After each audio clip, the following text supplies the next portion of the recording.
एक संत जी सुना रहे थे कि एक लड़के का विवाह हो रहा था, तो लड़की पक्ष ने कहा लड़के पक्ष से कि बारात में किसी बूढ़े को मत लाना। अगर कोई बूढ़ा बाबा बारात में आया कि शादी कैंसिल, फिर होने वाली नहीं है, टूट जाए।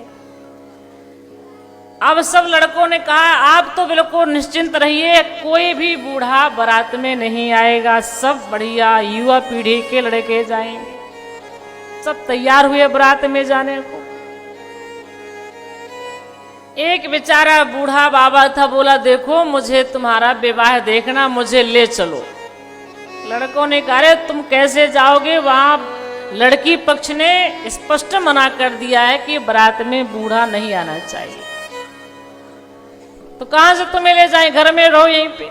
नहीं नहीं मुझे तो ले चलो। वो नहीं, बूढ़े बाबा माने, हमें आप ले चलो। लेकर के किसी तरह सुने बारात में ले गए। चलो चल रहे हो तो चलो, अब क्या करें, लेकिन बाहर मत निकलना, बस एक ही कमरे के अंदर रहना ताकि तुम्हें कोई देख ना पाए। अगर तुम्हें कोई देख लेगा ना तो फिर शादी नहीं होगी। बूढ़े बाबा ने कहा ठीक है, हमें तो तुम बस के ऊपर बैठा दो, वहीं पर बैठे रहेंगे, उतरेंगे ही नीचे, वहीं से सब देखते रहेंगे। ठीक है। अब सब लड़के बारात लेकर के पहुंचे, दूल्हा राजा दरवाजे पर पहुंचे, युवा पीढ़ी के सब लड़के थे। अब बेचारे बूढ़े बाबा को वहीं जनवासे में ही छोड़ दिए। अब जब दरवाजे पर पहुंचे तो लड़की पक्ष से फिर एक मांग आई। लड़की पक्ष ने कहा हम विवाह तो तब करेंगे जब आप हमारी एक शर्त को पूरा करेंगे। बारातियों ने कहा कौन सी शर्त है?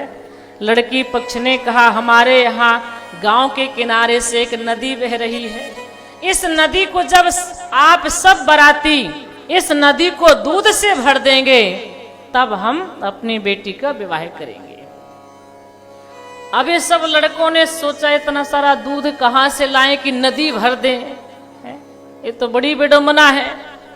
और जब तक नदी नहीं भरेंगे दूध से तब तक विवाह नहीं होगा। अब क्या किया जाए? सब बारातियों ने कहा चलो घर, इतना दूध हमारे पास में नहीं है ना, हमको विवाह करना, चलो। अब सब आ गए।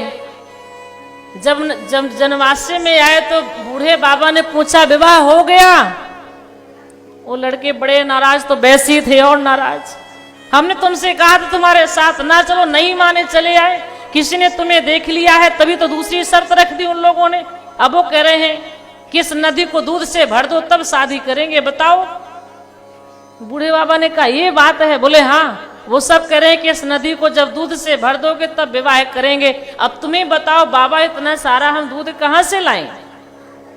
बूढ़े बाबा ने कहा इतनी छोटी सी बात से आप बिना विवाह के लौट रहे हो, तो क्या छोटी बात है? हाँ ये बहुत छोटी बात है।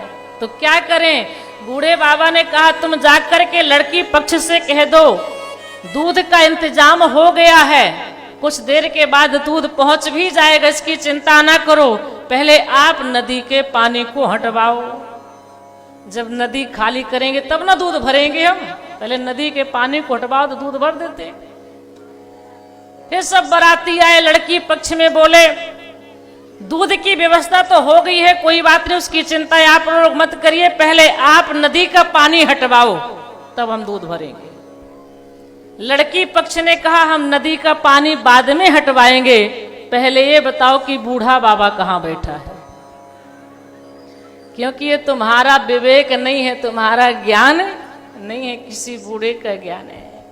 इसीलिए कहा जाता है कि बूढ़े के पास में दृष्टि होती है, युवा के पास में शक्ति होती है।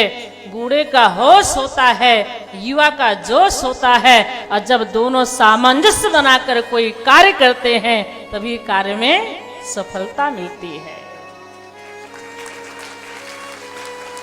इसलिए वृद्धावस्था का तिरस्कार नहीं करना चाहिए, उससे उपदेश लेना